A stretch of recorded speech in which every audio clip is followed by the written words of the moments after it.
मित्रांनो नमस्कार. कसे आहात सर्वजण? सर्वजण हसताय ना? सर्वांनी हसायलाच पाहिजे. सर्वांनी हसावे, आनंदी राहावे म्हणून मी घेऊन आलो आहे पती आणि पत्नी यांचे मिश्किल विनोद.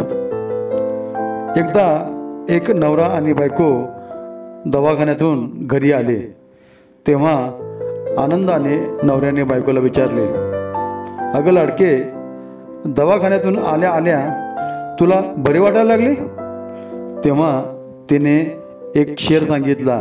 ती म्हणाली, तबीयत खराब थी, ना कोई दवा ना कोई ताबीज काम आया. तबीयत खराब थी, ना कोई दवा ना कोई ताबीज काम आया. मेरे प्यारे पति से लड़ी, फिर जाकर थोड़ा आराम आया. मेरे प्यारे पति से लड़ी, फिर जाकर थोड़ा आराम आया.